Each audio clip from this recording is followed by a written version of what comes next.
Halo semuanya, selamat datang ke video kami. Perkenalkan kelompok kami yang beranggotakan Gary Gunawan, Erika, Agnes Patricia, Jerry Nathaniel, Clara Amanda, saya sendiri Vito Alexander, dan Samuel Lukianto. Pada kesempatan kali ini, kelompok kami akan membahas tentang PSAK 72. Jadi, PSAK 72 itu merupakan adopsi dari IFRS yang ke-15 mengenai Revenue from Contracts with Customers atau pendapatan kontrak dengan pelanggan. Nah, standar ini bersifat principle based. Jadi, perusahaan-perusahaan yang mengikuti sistem ini harus mengikuti kaidah-kaidah dan prinsip-prinsip yang berlaku di dalam PSAK ini. Nah, dalam PSAK 72 ini merupakan standar komprehensif karena mengatur semua jenis pendapatan yang terkait dengan kontrak pelanggan, sehingga menghilangkan pengaturan dalam standar yang lain. Nah, PSAK 72 ini juga merupakan joint project dengan IASB dan FASB. Nah, mengenai analisis gap. Jadi, PSAK 72 ini merupakan payung dari pengakuan pendapatan. Nah, dan PSAK ini juga memiliki dampak bagi perusahaan yang dapat berupa, yang pertama, tidak memberikan dampak signifikan karena perubahan terjadi atas narasi pengungkapan kebijakan akuntansi. Nah, selanjutnya berdampak juga pada saat pengakuan dan nilai pendapatan, sehingga berpengaruh pada laporan keuangan periode sebelumnya, periode masa perubahan, dan juga periode masa depan yang akan datang. Nah, yang ketiga berdampak pada perubahan bisnis proses. Jadi, perusahaan akan melakukan perubahan persyaratan kontrak agar dapat memenuhi definisi kontrak dan ketentuan penyelesaian kewajiban yang sesuai dengan PSAK 72. Nah, dalam PSAK 72 ini, kelompok kami akan membahas yang pertama, pendahuluan, yang kedua, pengakuan, yang ketiga, pengukuran, yang keempat ada biaya kontrak, yang kelima ada penyajian, dan yang keenam adalah pengungkapan. Nah, sebelum masuk ke dalam bagian tersebut, kita harus mengetahui bagaimana sih tahap-tahap untuk mengakui pendapatan. Jadi yang pertama, kita harus mengidentifikasikan kontrak dengan pelanggan. Lalu yang kedua, kita juga harus mengidentifikasikan kewajiban pelaksanaan. Setelah itu, kita harus menentukan harga transaksi, lalu mengalokasikan harga transaksi terhadap kewajiban pelaksanaan, dan yang terakhir, mengakui pendapatan ketika entitas atau perusahaan menyelesaikan kewajiban pelaksanaan tersebut. Nah, sekarang kita masuk ke pendahuluan, yaitu tujuan. Jadi apa sih tujuannya PSAK 72 ini? Jadi tujuannya adalah menetapkan prinsip tentang sifat, jumlah, waktu, dan juga ketidakpastian pendapatan dan arus kas yang timbul dari kontrak dengan pelanggan. Nah, cara pencapaian tujuannya itu bagaimana? Yang pertama, mengakui pendapatan untuk menggambarkan pengalihan barang atau jasa yang dijanjikan kepada pelanggan. Lalu yang kedua, mempertimbangkan syarat kontrak serta seluruh fakta dan keadaan yang relevan. Dan yang ketiga adalah menetapkan untuk kontrak individual dan portofolio kontrak. Nah, ruang lingkup. Jadi PSAK 72 ini berlaku di mana saja.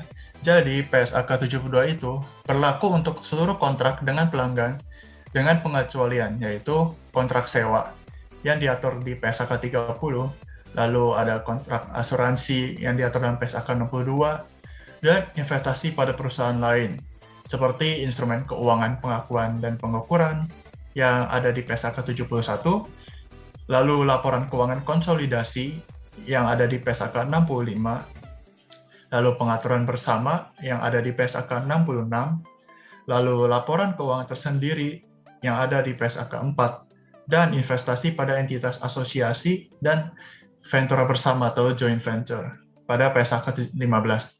Dan juga pertukaran non-moneter antara entitas dalam lini bisnis yang sama untuk memfasilitasi penjualan kepada pelanggan atau pelanggan potensial.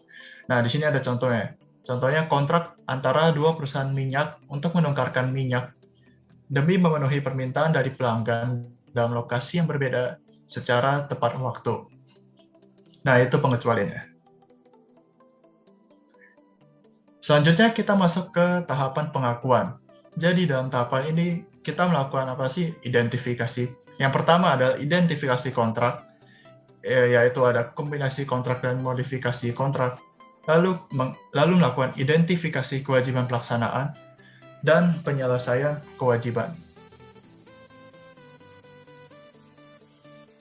Nah, tahapan mengidentifikasi kontrak. Jadi, entitas atau perusahaan mencatat kontrak dengan pelanggan hanya jika seluruh kriteria berikut terpenuhi. Nah, yang pertama adalah para pihak dalam kontrak telah menyetujui kontrak, baik secara tertulis, lisan, atau sesuai dengan praktik bisnis pada umumnya, dan berkomitmen untuk melaksanakan kewajiban mereka masing-masing. Lalu, entitas dapat mengidentifikasi hak setiap pihak mengenai barang atau jasa yang akan dialihkan. Lalu, entitas dapat mengidentifikasi jangka waktu pembayaran barang atau jasa yang akan dialihkan. Lalu, kontrak yang memiliki substansi komersial, yaitu risiko, waktu, atau jumlah arus kas masa depan entitas, diperkirakan berubah sebagai akibat dari kontrak. Dan yang terakhir, kemungkinan besar entitas akan menagih imbalan yang akan menjadi haknya dalam pertukaran barang atau jasa yang akan dialihkan ke pelanggan. Nah, dalam mengevaluasi apakah kolektibilitas terjadi, entitas atau perusahaan mempertimbangkan kemampuan dan intensi pelanggan untuk membayar jumlah imbalan ketika jatuh tempo. Nah, selanjutnya situasi tidak terdapat kontrak dan kontrak tidak terlaksana. Nah, tidak terdapat kontrak. Tidak terdapat suatu kontrak terjadi jika setiap pihak dalam kontrak memiliki hak yang dapat dipaksakan secara sepihak untuk mengakhiri kontrak yang tidak terlaksana penuh atau wholly unperformed contract tanpa ada kompensasi kepada pihak lain. Lalu situasi kontrak tidak terlaksana. Kontrak tidak terlaksana penuh terjadi jika kedua kriteria berikut terpenuhi. Yang pertama, entitas atau perusahaan belum mengalihkan barang atau jasa yang dijanjikan kepada pelanggan, dan entitas belum menerima atau belum berhak menerima imbalan apapun dalam pertukaran dengan barang atau jasa yang dijanjikan. Nah, berikutnya adalah situasi tidak memenuhi kontrak dan menerima imbalan. Jika kontrak tidak memenuhi kriteria paragraf 9 dan entitas menerima imbalan dari pelanggan, maka imbalan tersebut diakui sebagai pendapatan jika salah satu kriteria berikut terpenuhi. Yang pertama, apabila entitas tidak memiliki sisa kewajiban untuk mengalihkan barang atau jasa kepada pelanggan, dan seluruh atau secara substansial seluruh, imbalan dijanjikan pelanggan telah diterima perusahaan dan tidak dapat dikembalikan. Atau yang kedua, kontrak telah diakhiri dan imbalan yang diterima dari pelanggan tidak dapat dikembalikan. Nah, berikutnya adalah kombinasi kontrak. Jadi, perusahaan bisa mengkombinasikan dua atau lebih kontrak sebagai kontrak tunggal jika satu atau lebih kriteria berikut terpenuhi. Yang A, apabila kontrak dinegosiasikan sebagai satu paket dengan tujuan komersial tunggal. Lalu yang B, jumlah imbalan yang dibayarkan dalam satu kontrak bergantung pada harga atau pelaksanaan dari kontrak lain. Atau yang C, barang atau jasa yang dijanjikan dalam kontrak atau beberapa barang atau jasa yang dijanjikan merupakan kewajiban pelaksanaan tunggal sesuai dengan paragraf 22-30. Oke, selanjutnya presentasi akan dilanjutkan oleh teman saya Gary Gunawan. Baik, saya Gary Gunawan dengan NIM 2020-572 akan melanjutkan presentasi yang telah dilakukan oleh Vito. Selanjutnya kita masuk ke dalam modifikasi kontrak. Nah, modifikasi kontrak adalah perubahan dalam ruang lingkup atau harga kontrak, atau bisa keduanya yang disetujui oleh para pihak dalam kontrak. Entitas mencatat sebagai kontrak terpisah jika kondisi berikut terpenuhi. Yang pertama, ruang lingkup kontrak meningkat karena penambahan barang atau jasa yang bersifat dapat dibedakan atau distinct, dan harga kontrak meningkat oleh sejumlah imbalan yang mencerminkan harga jual berdiri sendiri. Ya.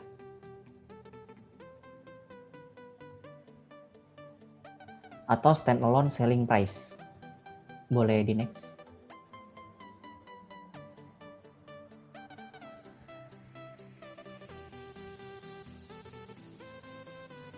Kemudian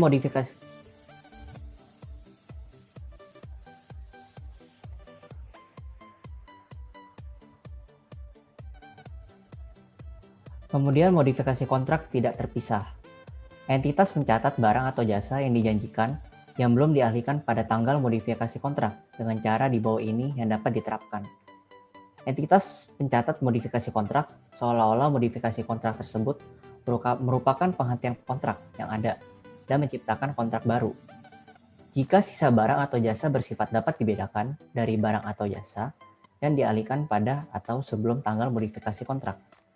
Yang kedua, entitas mencatat modifikasi kontrak seolah-olah modifikasi kontrak tersebut merupakan bagian dari kontrak yang ada jika sisa barang atau jasa bersifat tidak dapat dibedakan.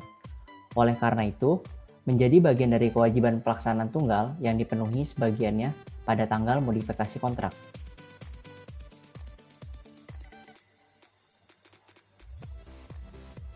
Selanjutnya kita mengidentifikasi kewajiban pelaksanaan.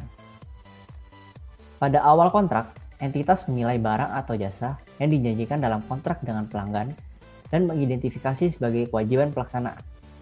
Setiap janji untuk mengalihkan kepada pelanggan baik. Yang pertama, suatu barang atau jasa atau sepaket barang atau jasa yang bersifat dapat dibedakan, atau serangkaian barang atau jasa yang bersifat dapat dibedakan, yang secara substansial sama dan memiliki pola pengalihan yang sama kepada pelanggan. Bisa dilihat dalam paragraf 23.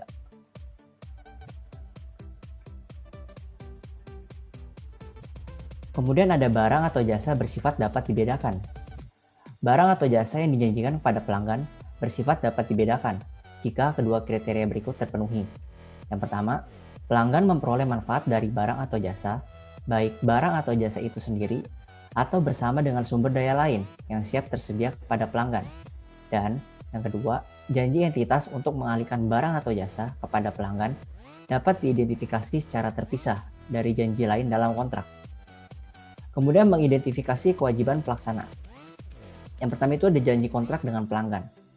Kontrak umumnya secara eksplisit menyatakan barang atau jasa yang dijanjikan untuk dialihkan kepada pelanggan. Akan tetapi, kewajiban pelaksanaan tidak terbatas pada barang atau jasa yang secara eksplisit dinyatakan dalam kontrak. Barang atau jasa dapat dibedakan, dapat berbentuk. Yang pertama, penjualan barang yang diproduksi, yang dibeli. Yang kedua, pelaksanaan tugas. Yang ketiga, penyediaan jasa, jasa pengaturan. Yang keempat adalah pembagian hak kepada barang dan jasa, dan lain-lain.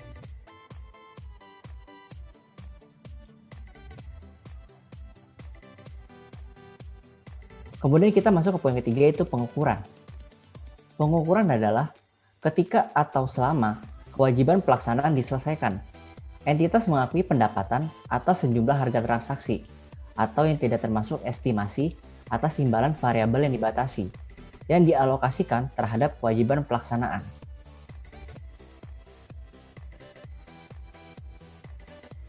Nah, di dalam pengukuran ini terdapat beberapa poin.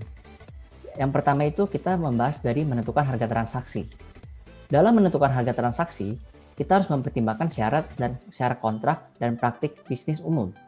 Nah, harga transaksi bisa diartikan jumlah imbalan yang diperkirakan menjadi hak entitas dalam pertukaran untuk mengalihkan barang atau jasa kepada pelanggan, tidak termasuk jumlah ditagih atas nama pihak ketiga, contohnya pajak. Imbalan yang dijanjikan dalam kontrak dengan pelanggan dapat mencakup jumlah tetap, jumlah variabel, atau keduanya. Entitas mempertimbangkan syarat kontrak dan praktik bisnis umum entitas untuk menentukan harga transaksi. Sifat, waktu, dan jumlah imbalan yang dijanjikan oleh pelanggan mempengaruhi estimasi harga transaksi. Kemudian yang kedua ada imbalan variabel. Jika imbalan mencakup jumlah variabel, maka entitas mengestimasi jumlah imbalan yang menjadi hak entitas. Imbalan dapat bervariasi jika hak entitas terhadap imbalan kontingent. Contohnya, jumlah imbalan variabel jika produk dijual dengan hak retur atau jumlah tetap dijanjikan sebagai bonus kinerja terhadap pencapaian tonggak atau milestone tertentu. Imbalan variabel jika terdapat salah satu keadaan berikut. Yang pertama, pelanggan memiliki perkiraan valid akan menerima imbalan kurang dari harga dalam kontrak. Atau yang kedua, fakta mengindikasikan bahwa intensi entitas ketika menyepakati kontrak adalah untuk menawarkan koerensi harga kepada pelanggan. Metode untuk mengestimasi imbalan salah satu dari metode berikut. Yang pertama, nilai yang diharapkan, yaitu dengan mengalihkan jumlah probabilitas dengan jumlah imbalan. Dan metode yang kedua adalah jumlah yang paling mungkin. Metode diterapkan secara konsisten di seluruh kontrak. Kemudian poin yang ketiga adalah liabilitas pengembalian. Entitas mengakui liabilitas pengembalian atau refund liability jika entitas menerima imbalan dan memperkirakan untuk mengembalikan beberapa atau seluruh imbalan pada pelanggan. Liabilitas pengembalian diukur pada jumlah imbalan yang diterima atau piutang yang tidak menjadi hak entitas atau tidak termasuk harga transaksi. Liabilitas pengembalian atau karena perubahan harga transaksi dan liabilitas kontrak diperbarui pada setiap akhir periode pelaporan. Untuk mencatat liabilitas pengembalian penjualan dengan hak retur, entitas menerapkan pedoman PP 20 sampai PP 27, di mana entitas mengakui yang pertama, pendapatan sejumlah imbalan yang diharapkan menjadi hak entitas atau pendapatan tidak diakui untuk produk yang diperkirakan akan diretur. Yang kedua, liabilitas pengembalian dana, dan yang ketiga aset atau penyesuaian rakit biaya penjualan atas hak untuk memulihkan produk dari pelanggan dalam penyelesaian liabilitas pengembalian dana. Selanjutnya akan dilanjutkan oleh teman saya, Samuel.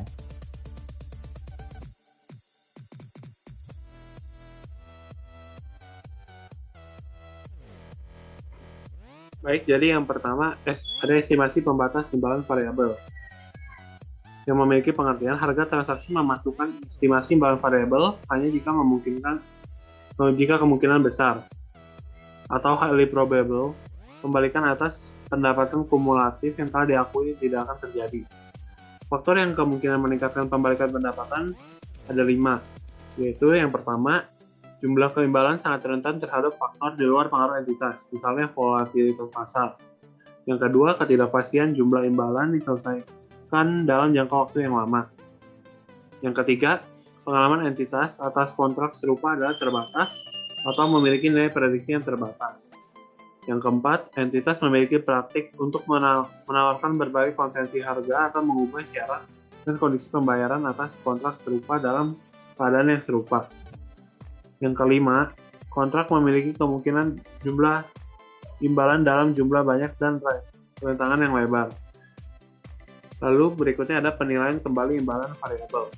Pada setiap akhir periode pelaporan, entitas memperbarui estimasi harga transaksi, termasuk memperbarui penilaiannya apakah estimasi atas imbalan variabel dibatasi, untuk merepresentasikan secara tepat keadaan pada akhir periode pelaporan dan perubahan keadaan selama periode pelaporan. Boleh di next.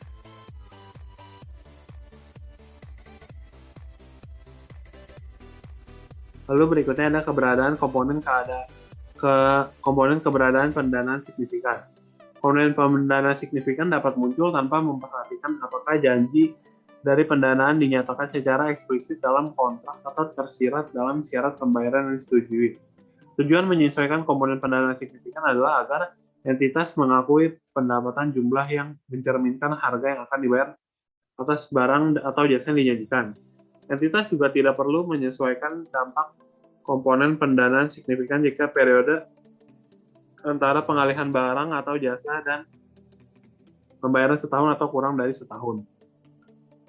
Entitas juga menggunakan tingkat diskonto yang tercermin dalam transaksi pendanaan terpisah antara entitas dan pelanggannya pada awal kontrak. Tingkat bunga mencerminkan karakteristik kredit dari pihak yang menerima pendanaan dalam kontrak, sama seperti jaminan yang disediakan oleh pelanggan atau entitas, termasuk aset yang dialihkan dalam kontrak.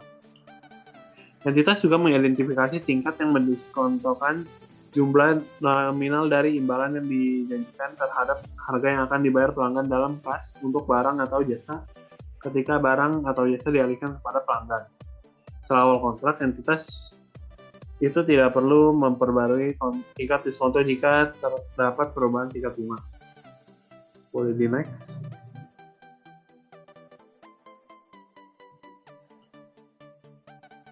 Baik, yang berikutnya itu ada imbalan non-kas. Di dalam poin imbalan non-kas yang pertama itu ada entitas mengukur imbalan non-kas atau janji dari imbalan non-kas pada nilai wajar. Lalu jika nilai tidak dapat mengestimasi nilai wajar secara rasional, entitas mengukur imbalan secara tidak langsung dengan merujuk pada harga jual berdiri sendiri atau standalone selling price dan barang atau jasa yang dijanjikan kepada pelanggan. Ini dalam pertukaran untuk imbalan. Nilai wajar imbalan non-kas dapat bervariasi karena bentuk imbalan. Jika nilai wajar dari imbalan non-kas berbeda untuk alasan selain dari hanya bentuk imbalan. Lalu berikutnya jika pelanggan memberikan kontribusi barang atau jasa untuk memfasilitasi pemenuhan kontrak entitas, maka entitas menilai apakah entitas memperoleh pengendalian atas barang atau jasa yang dikontribusikan. Lalu yang terakhir, entitas mencatat barang atau jasa yang dikontribusikan sebagai imbalan non-kas yang diterima dari pelanggan. Boleh di next.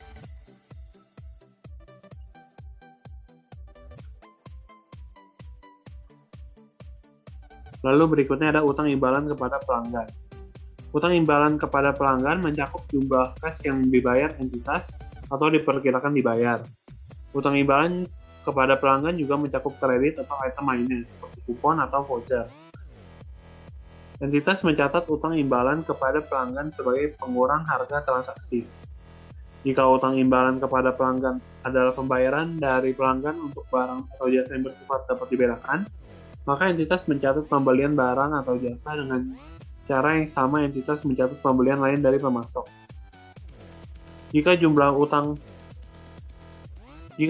imbalan kepada pelanggan melebihi nilai wajar barang atau jasa yang bersifat dapat dibedakan yang diterima entitas pada pelanggan, maka entitas mencatat kelebihan tersebut sebagai pengurang harga transaksi. Jika entitas tidak dapat mengestimasi nilai wajar secara rasional atas barang atau jasa yang diterima dari pelanggan, maka entitas mencatat seluruh utang imbalan kepada pelanggan sebagai pengurang harga transaksi.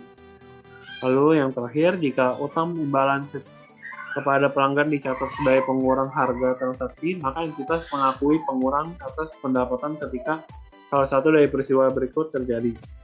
Peristiwa yang pertama, entitas mengikuti pendapatan untuk pengalihan barang atau jasa yang terkait pada pelanggan. Dan yang kedua, entitas membayar atau berjanji untuk membayar imbalan, bahkan jika pembayaran bergantung pada peristiwa masa depan. Janji tersebut dapat tersirat dalam praktik bisnis umum entitas. Boleh di next.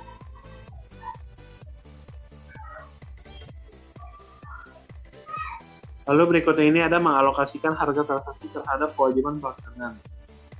Tujuan mengalokasikan harga transaksi adalah entitas mengalokasikan harga transaksi terhadap setiap kewajiban pelaksanaan atau barang atau jasa yang bersifat dapat dibedakan dalam jumlah yang menggambarkan imbalan yang diharapkan menjadi hak entitas dalam pertukaran untuk mengalihkan barang atau jasa yang dijanjikan kepada pelanggan.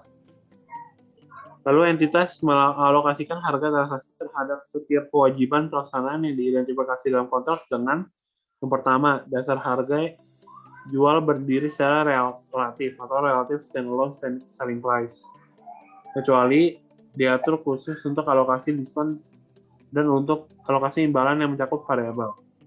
Boleh di next.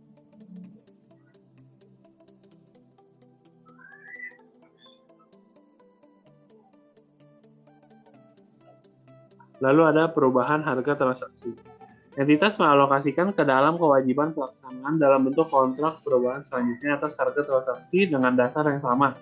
Dengan pada awal kontrak, entitas mencatat perubahan dalam harga transaksi sebagai hasil dari modifikasi kontrak. Jika terjadi modifikasi kontrak, entitas mengalokasikan perubahan harga transaksi dengan cara entitas mengalokasikan perubahan dalam harga transaksi sebelum modifikasi jika dan sejauh perubahan dalam harga transaksi dapat didistribusikan terhadap jumlah imbalan variabel yang dijanjikan sebelum modifikasi dan modifikasi dicatat sebagai penghentian kontrak. Selanjutnya akan dilanjutkan oleh teman saya Jerry Nathaniel. Oke, selanjutnya saya Jerry Nathaniel dengan NIM 2020-50109 akan melanjutkan pembahasan. Nah, sekarang kita masuk ke penyelesaian kewajiban pelaksanaan. Nah, ini bagaimana revenue recognition-nya atau pengakuan pendapatannya. Jadi pengakuan ketika entitas menyelesaikan kewajiban, dia baru boleh mengakui pendapatan, yaitu bagaimana dia alokasikan barang atau jasanya menjadi aset. Nah, di dalam penyelesaian kewajiban pelaksanaan ini, terdapat dua metode dalam atau yang lebih kita kenal dari revenue recognition-nya ini, yaitu sepanjang waktu atau suatu waktu tertentu. Nah, boleh di next. Nah, yang sepanjang waktu itu kita biasanya lebih kenal sebagai percentage of completion. Jadi di dalam percentage of completion ini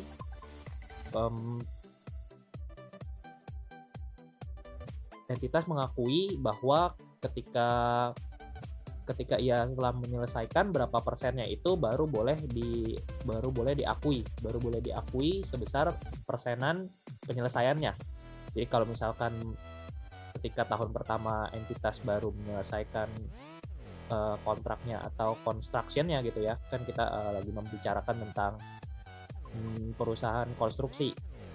Jadi ketika konstruksi di kontrak pelanggannya itu tahun pertama baru diselesaikan 20%, jadi perusahaan baru boleh mengakui pendapatannya itu besar penyelesaiannya tersebut gitu.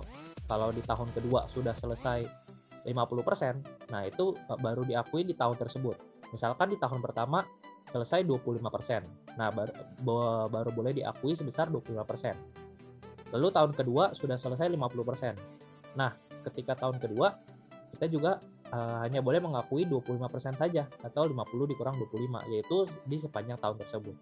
Lalu misalkan di tahun ketiga sudah selesai, sudah 100%, nah baru boleh diakui 50%-nya gitu. Jadi yang terjadi sepanjang satu periode tersebut atau satu tahun tersebut. Nah, di sini ada beberapa kriterianya, yaitu menerima secara simultan dan mengonsumsi manfaat. Jadi selama konstruksi itu terjadi pekerjaan konstruksi gitu loh. Terus yang kedua, menciptakan atau meningkatkan aset. Nah, seperti yang tadi sudah saya bilang, itu construction prosesnya itu makin lama meningkat persen penyelesaiannya gitu loh. Degree penyelesaiannya itu makin lama makin sudah mau selesai, makin mendekati 100%. Nah, terus yang ketiga juga tidak menciptakan suatu aset dengan menggunakan alternatif terhadap entitas. Oke, boleh di next. Nah, yang ketiga ini kita biasanya lebih kenal sebagai cost recovery atau zero profit. Nah, jadi zero profit method. Dalam metode yang kedua ini, kita mengakui profit itu hanya boleh di akhir waktu, hanya boleh di akhir pekerjaan. Jadi ketika waktu tertentu, di sini kan ada ditulis waktu tertentu. Nah, yang dimaksud dengan waktu tertentu itu yaitu di akhir periode ketika pekerjaan tersebut selesai. Jadi misalkan kita ada 3 tahun, yaitu meskipun di tahun pertama itu sudah selesai 25%, kita tidak mengakui profit tersebut, tapi kita menganggapnya revenue sama dengan expense. Jadi expense-nya kita harus samakan dengan revenue, makanya profitnya 0. Di tahun kedua juga gitu. Kalau sudah selesai, baru nanti profitnya semua dialokasikan ke tahun terakhir, yaitu yang tahun penyelesaiannya. Gitu. Nah, di sini ada beberapa indikator pengalihan pengendalian atau seperti pengakuan profitnya lah ya. Jadi ketika sudah memiliki hak ini atas pembayaran aset, terus pelanggannya sudah memiliki hak kepemilikan legal, yaitu misalkan udah ditransfer ya, jadi udah konstruksinya sudah selesai, jadi ditransfer gitu kepemilikannya jadi punya pelanggan, karena kan ada di dalam kontrak ya. Terus udah mengalihkan ya, tuh entitas telah mengalihkan kepemilikan fisik, sudah dikasih. Terus selanjutnya juga pelanggan telah memiliki resiko, terus pelanggan juga telah menerima asetnya. Itu baru boleh kita akui sebagai profit di akhir, yaitu sebesar 100% setelah penyelesaian pekerjaan. Oke, next. Oke, selanjutnya di sini ada biaya kontrak. Jadi apa aja sih biaya-biaya yang terjadi ketika dalam suatu kontrak perjanjian dengan pelanggan kita gitu loh. Jadi ada biaya incremental atas perolehan kontrak, yaitu biaya yang terjadi ketika kita memperoleh. Jadi ketika kita baru mau mulai kontrak dengan pelanggan itu ada biaya yang terjadinya. Nah, contohnya di sini di disclose tentang komisi penjualan. Bagaimana komisi penjualannya? Nah, itu kan diatur di dalam kontrak awal ya. Nah, itu salah satu contoh dari biaya incremental. Lalu yang kedua, ada biaya pemenuhan kontrak diakui sebagai aset. Ini seperti contohnya kayak construction in process ya. Construction in process itu kan dia diakui sebagai aset karena adanya biaya-biaya yang terjadi. Kayak contohnya seperti kita mau melakukan construction, itu kan pasti kita akan mengeluarkan uang, kita akan mengeluarkan material atau payable gitu kan. Nah, itu nanti construction in process-nya di debit, material atau cash-nya di kredit gitu. Makanya kita akui sebagai aset gitu. Tapi hanya yang boleh berkaitan langsung dengan kontrak. Terus menghasilkan atau meningkatkan sumber daya dan diharapkan akan dipulihkan gitu. Next. Nah, selanjutnya ada juga amortisasi penurunan nilai, itu di dalam biaya kontrak. Jadi construction in process ini bisa juga nilainya menurun apabila kita terdapat loss di dalam long term contract tersebut. Makanya nanti posisinya ada di kredit, itu karena menurunkan nilai construction in process-nya gitu loh. Makanya kita di sini ditulisnya amortisasi penurunan nilai gitu ya. Lalu selanjutnya ada penyajian. Nah, dalam penyajian nih, kalau di dalam suatu kontrak, kalau misalkan dia nilai nominal kontraknya lebih sedikit atau yang kita dapatkan lebih sedikit dari dari asetnya itu, dari yang kita bayarkan gitu, dari biayanya itu kita anggap sebagai liabilitas kontrak. Lalu kalau misalkan lebih besar itu kita anggap sebagai aset kontrak gitu. Oke, next. Nah, di sini ada pengungkapan. Jadi di dalam suatu perusahaan kita harus mengungkapkan apabila kita memiliki kontrak dengan pelanggan. Jadi seperti tadi yang udah saya contohin, itu kontrak dengan pelanggannya itu kontrak perjanjian misalkan konstruksi bangunan gitu. Nah, itu harus kita disclose di dalam laporan keuangan. Harus kita ungkapkan informasinya. Nah, seperti yang tadi sudah saya jelaskan, itu kan ada dua metode. Yang pertama ada percentage of completion, terus yang kedua ada cost recovery atau zero profit method. Nah, di dalam dua metode ini sebenarnya yang lebih bagus digunakan adalah yang percentage of completion. Kenapa? Karena di dalam percentage of completion ini di-disclose sesuai dengan waktunya gitu loh. Jadi setiap tahun ketika completion-nya atau penyelesaiannya berapa persen, ya yang diakui pendapatannya ya sebesar itu. Kalau di zero profit atau di cost recovery kita kan nggak mengakui, kita mengakui langsung di akhir. Jadi tiba-tiba gross profitnya tiba-tiba langsung besar di akhir ketika kontraknya selesai gitu, ketika selesai di perjanjiannya.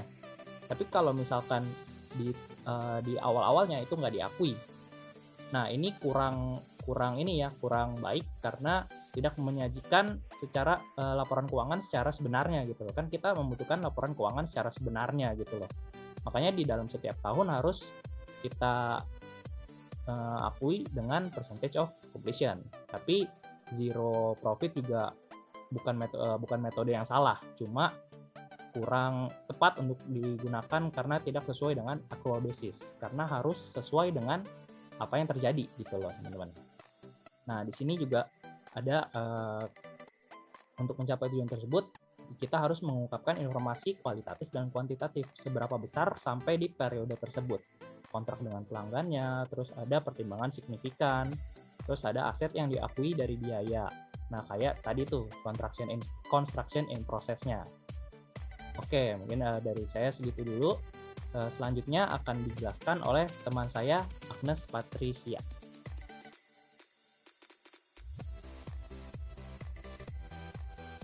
Melanjutkan yang tadi, saya Agnes Patricia dengan NIM 2020-5107 akan melanjutkan pembahasan.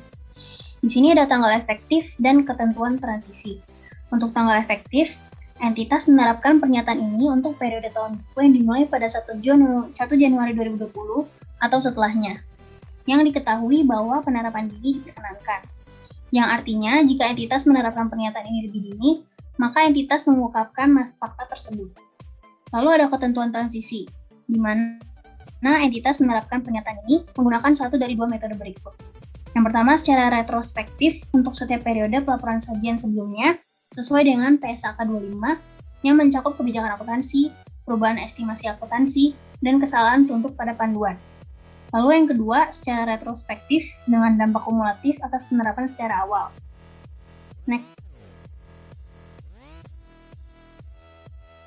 Selanjutnya ada dampak perubahan standar, yang dipengaruhi oleh pertama, tingkat perubahan standar pengakuan, pengukuran, penyajian, atau pengungkapan, yang juga dipengaruhi oleh relevansi standar terhadap transaksi dan penyajian laporan keuangan perusahaan. Kemudian, pengungkapan laporan keuangan sebelum periode perubahan dilakukan catatan atas yang pertama, kebijakan akuntansi baru yang telah efektif, dan dampak kebijakan akuntansi baru jika diterapkan. Boleh next? Kemudian, masih di dalam dampak perubahan standar, ada beberapa hal yang perlu dilakukan saat penyajian laporan keuangan pada periode perubahan.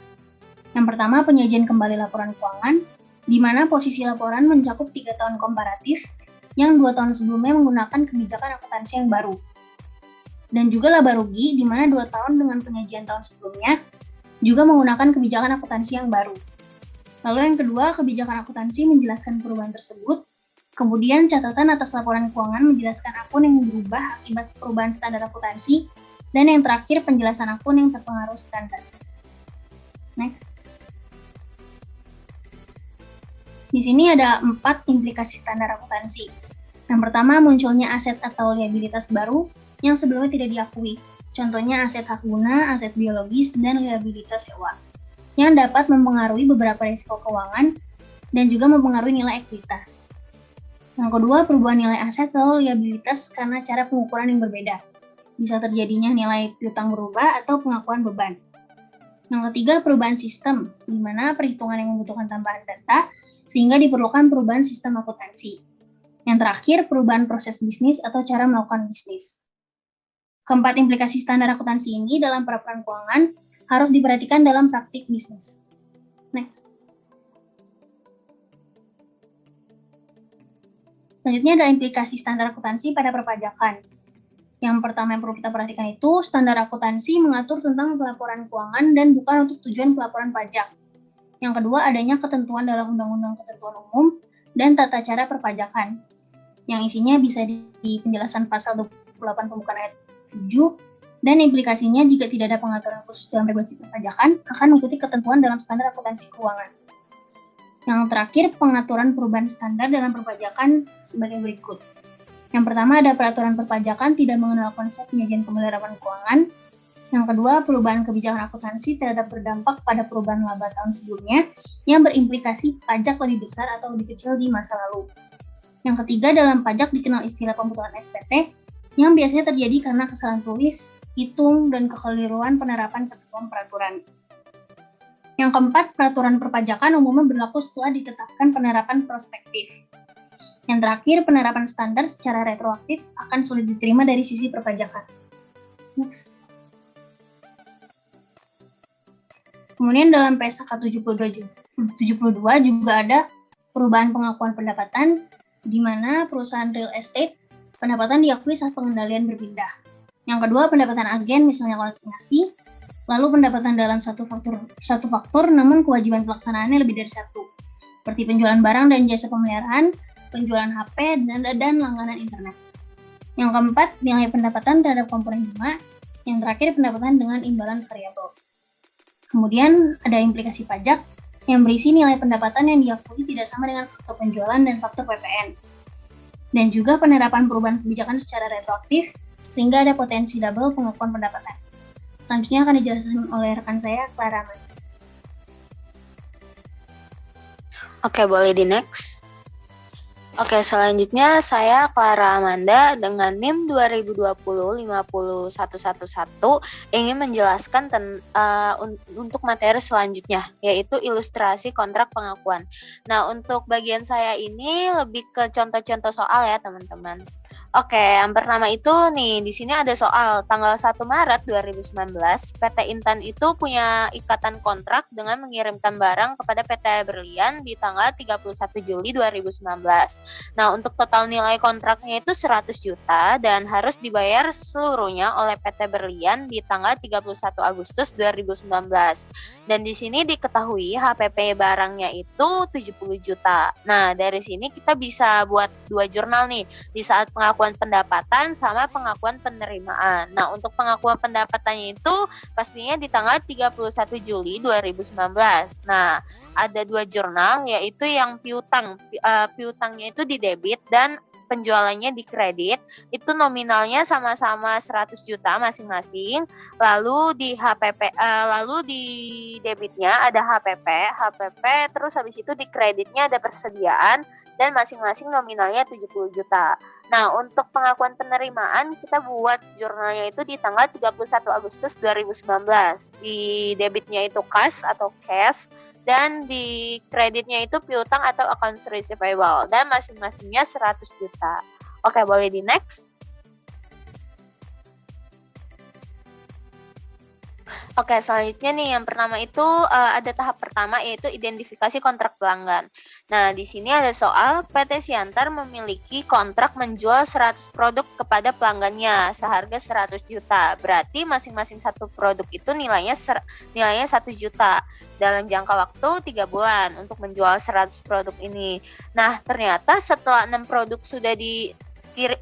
produk sudah dikirimkan, terus PT Siantarnya itu memodifikasi kontrak ini dengan menjanjikan akan mengirim 20 produk tambahan. Nah, nilainya itu jadi 950.000. Jadi untuk modifikasi kontrak barunya itu ada perbedaan di harganya dari 1 juta jadi 950.000.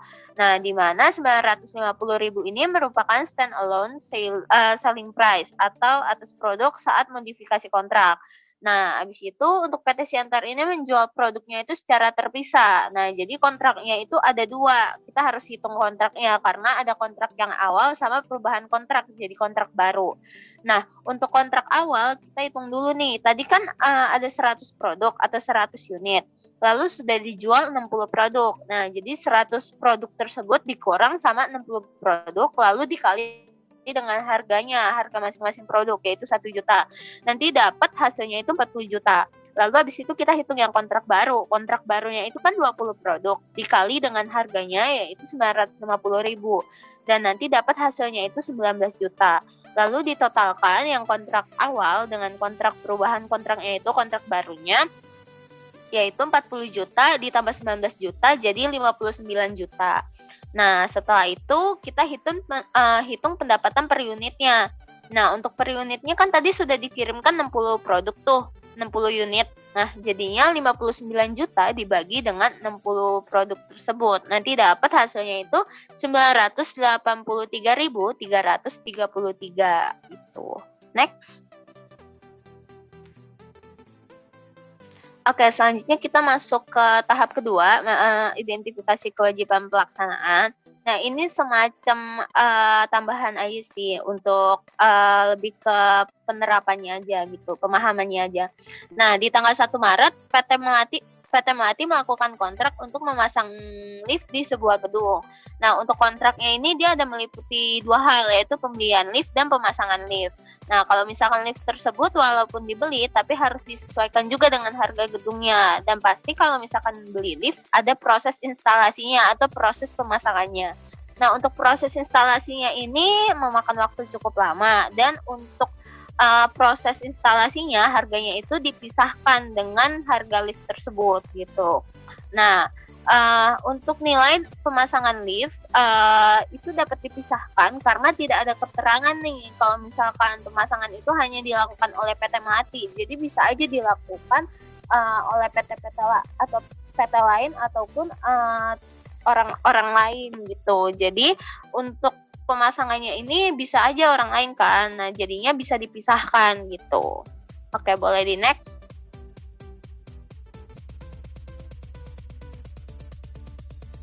Oke, selanjutnya kita masuk ke tahap ketiga, yaitu menentukan harga transaksi. Nah, untuk harga transaksi ini kita ada soal nih, PT Buana merupakan perusahaan konstruksi yang terikat kontrak dengan pelanggan untuk pembangunan gudang senilai 100 miliar. Nah, ada bonus kinerjanya senilai 50 miliar yang akan dibayarkan berdasarkan waktu penyelesaian. Nah, untuk jumlah bonus kinerjanya ini menurun sebesar 10% per minggunya. Nah, untuk setiap minggu itu menurun sebesar 10% setelah tanggal penyelesaian disepakati. Nah, untuk persyaratan kontrak tersebut mirip dengan kontrak yang dilakukan oleh PT Buana sebelumnya. Dan manajemen itu yakin kalau misalkan pengalaman tersebut dapat diprediksi untuk kontrak ini. Nah, terus habis itu ada kemungkinan nih dari manajemen kalau kemungkinannya itu bahwa 60% kontrak akan diselesaikan pada tanggal penyelesaian yang disepakati. Lalu untuk probabilitasnya itu 20% penyelesaian akan terlambat 1 minggu, terus habis itu akan terlambat juga di 2 minggunya. Jadi probabilitasnya itu untuk 1 minggu dan 2 minggunya itu 20% gitu. Nah, dari sini kita bisa hitung expected value methodnya. Jadi kan tadi untuk kemungkinannya itu dari manajemen ada 60% tuh untuk tepat waktunya kan. Jadi perhitungannya kita hitung dulu nih. Yang pertama itu kan ada pembangunan gudang senilai 100 miliar. Lalu kita tambahkan dengan bonus yaitu 50 miliar. Jadi nanti dapat 150 miliar. Nah, lalu dikalikan dengan 60% probabilitas yang tepat waktu tadi, yang kemungkinan dari perkiraan dari manajemen. Nah, nanti dapat hasilnya 150 miliar dikali 60% dapat hasilnya 90 miliar. Lalu yang kedua kita hitung probabilitas yang terlambat 1 minggu, yaitu kan 20%. Nanti 20% dikali dengan 100 miliar ditambah 50 miliar dikurang 5 miliar. Nah, 100 miliarnya kan dari pembangunan gudang tadi. Terus habis itu 50 miliarnya dari bonus dan 5 miliarnya itu pengurangan 5 miliarnya itu karena dibilang kinerjanya itu menurun sebesar 10% per minggu. Jadi 50 miliar dikali 5% dapat 5 miliar. Nah, nanti dapat hasilnya kalau dihitung 145 miliar. Nah, jadi probabilitasnya yaitu 20% dikali dengan 145 miliar. Nanti dapat 29 miliar. Nah, lanjut yang minggu kedua yang terlambat 2 minggu, yaitu probabilitasnya juga sama 20% dikali 100 miliar ditambah 50 miliar dikurang 10 miliar. 10 miliarnya itu kan karena dia minggu kedua, jadi bertambah 2 kali lipatnya. Nah, nanti kan dapat tuh 140 miliar. Nah, 140 miliar itu dikali dengan 20%, lalu dapat 28 miliar. Jadi tinggal ditotalin aja. Jadinya 90 miliar ditambah 29 miliar ditambah 28 miliar dapat 137 miliar untuk expected value methodnya. Oke, next.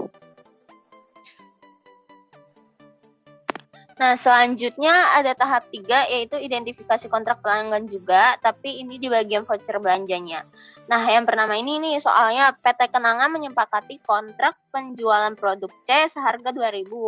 Nah, sebagai bagian dari kontrak PT Kenangan memberikan voucher diskon kepada pelanggan itu sebesar 40% untuk 30 hari mendatang. Nah, terus habis itu dikasih diskon juga nih 10% atas semua penjualan selama 30 hari mendatang sebagai promo akhir tahun. Nah, untuk diskon 10%-nya itu tidak bisa digunakan untuk penambah voucher diskon 40%-nya. Nah, terus habis itu ada berdasarkan pengalaman 80% pelanggan. Nah, menggunakan voucher dan pelanggan akan membeli tambahan 1.000 produk. Nah, jadinya nanti kita bisa hitung nih untuk harga jual berdiri sendiri vouchernya itu. Jadi 1.000 produk tadi dikali dengan 30% diskon tambahan. Jadi yang 40, kalau misalkan 40% tadi kan nggak bisa pakai yang diskon 10%. Nah, jadi dikurangin. Nanti dapat 30% diskon tambahannya, lalu dikali dengan 80% dari yang soal tadi. Nanti dapat tuh 240. Nah, untuk 240 ini merupakan voucher diskonnya. Nah, lalu kita hitung nanti untuk perhitungan pertamanya itu harga jual ditambah voucher diskon yaitu 2.000 ditambah 240. Nanti dapat 2.240. Nah, habis itu kita alokasiin Jadi kayak harga jual sama voucher diskonnya itu kita hitung sama-sama dibagi 2.240 dikali 2.000. Nah, jadi harga jual nih 2.000 kan, 2.000 dibagi 2.240 dikali dengan 2.000, nanti dapat 1.780. Lalu kita hitung yang voucher diskonnya. 240 dibagi dengan 2.240 dikali dengan 2.000, nanti dapat 220. Nah, kalau ditotalin itu kan 2.000. Nah, jadi perusahaan itu mengalokasikan 1.780-nya itu ke produk A dan mengakui pendapatan produk A itu pada saat pengendalian produk A dialihkan. Lalu untuk 220-nya itu sebagai pengalokasian diskon gitu. Oke, selanjutnya akan dilanjutkan oleh rekan saya, Erika. Saya Rika dengan NIM 2020-50102 akan melanjutkan presentasi. Jadi yang selanjutnya ada pembayaran di muka dan diskonto yang dipakai. Jadi entitas menyepakati kontrak menjual aset, di mana pengendalian aset dialihkan kepada pelanggan dalam jangka waktu 2 tahun. Kontrak meliputi 2 opsi pembayaran, yaitu pembayaran 5.000 dalam 2 tahun ketika pelanggan menerima pengendalian atas aset, atau pembayaran sebesar 100.000 ketika kontrak ditandatangani. Pelanggan memilih membayar 80.000 ketika kontrak ditandatangani, di mana sesuai PSAK 72 paragraf 64 suku bunga yang digunakan dalam menyesuaikan imbalan yang diterima adalah 6%, yang merupakan suku bunga pinjaman incremental entitas. Nah, yang pertama ini kita mengakui liabilitas kontrak sebesar 80.000, di mana jurnalnya itu adalah kas pada liabilitas kontrak sebesar 80.000. Lalu yang kedua, selama 2 tahun dari awal kontrak sampai pengalihan aset, entitas menyesuaikan jumlah imbalan yang dijanjikan dan mengakumulasikan liabilitas kontrak dengan mengakui bunga pada 6% selama 2 tahun sebesar 4.000, di mana total jurnalnya menjadi beban bunga pada liabilitas kontrak sebesar 9.888. Lalu yang terakhir mengakui pendapatan untuk pengalihan aset, yaitu liabilitas kontrak pada pendapatan sebesar 89.888. Next slide.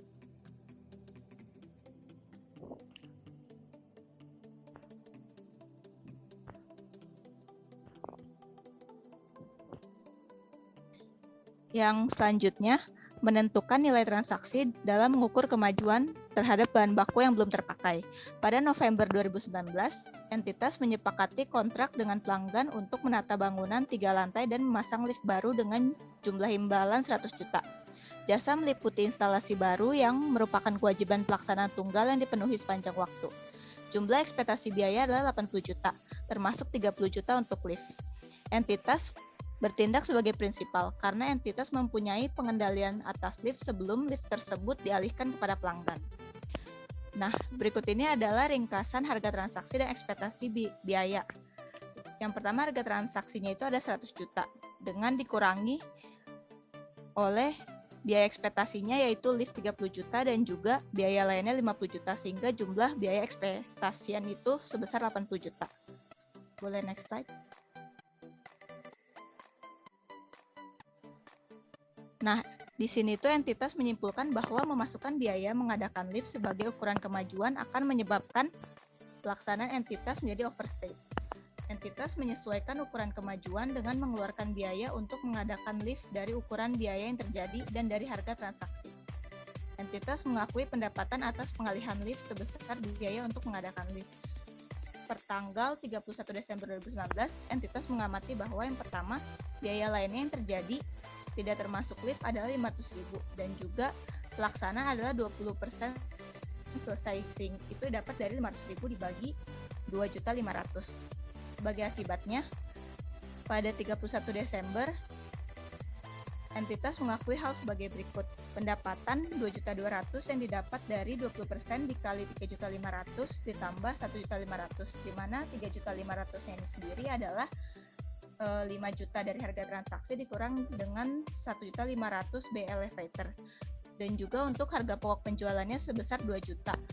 Didapat dari 500.000 B yang terjadi tambah 1.500.000 B elevator. Sehingga labanya adalah 200.000. Boleh next slide.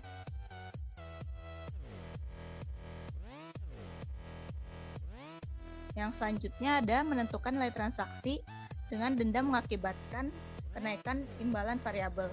PTA menyepakati kontrak dengan pelanggan untuk membangun aset sebesar 200 juta. Sebagai tambahan, syarat kontrak meliputi denda sebesar 20 juta jika konstruksi tidak diselesaikan dalam jangka waktu 3 bulan dari tanggal yang ditentukan dalam kontrak.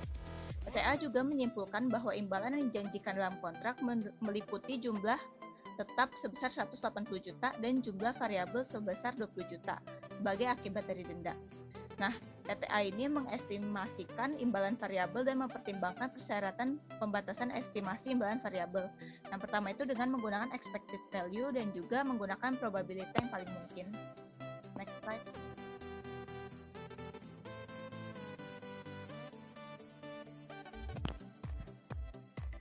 Yang selanjutnya untuk hak pengembalian, di mana entitas mempertimbangkan persyaratan batasan estimasi imbalan variabel untuk menentukan apakah jumlah variabel estimasian adalah 9.700.000, di mana itu dapat dari 100 dikali 97 produk yang tidak dapat diekspektasikan untuk dikembalikan dan dapat dimasukkan ke dalam harga transaksi.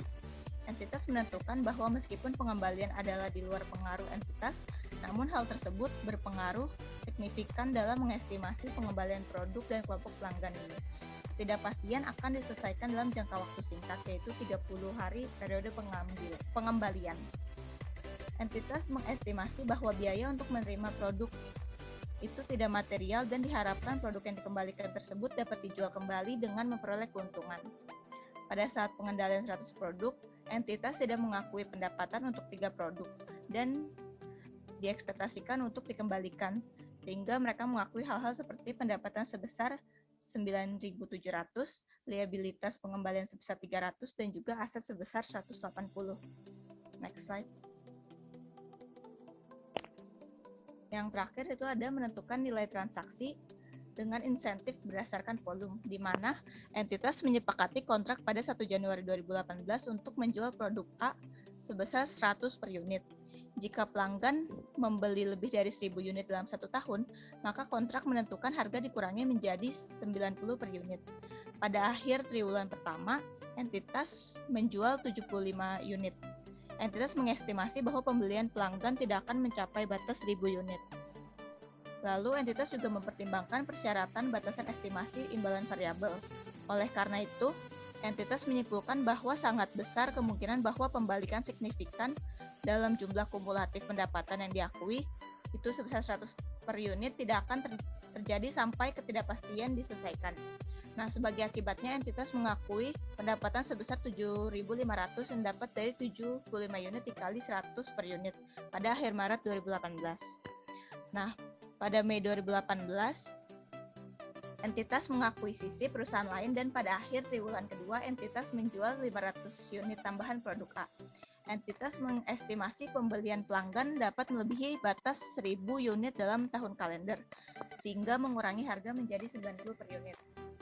Akibatnya, entitas mengakui pendapatan sebesar 44.250 untuk akhir triwulan kedua, di mana 44.250 ini dapat dari 45.000 dari penjualan 500 unit yang satu unitnya seharga 90 dikurangi dengan perubahan harga transaksi sebesar 750 yang dapat dari 75 unit dikali pengurangan harga 10 untuk pengurangan pendapatan terkait unit terjual dalam triwulan yang berakhir pada 31 Maret 2018. Nah, sekian dari presentasi PSAK 72 dari kelompok kami. Mohon maaf jika ada salah kata. Terima kasih.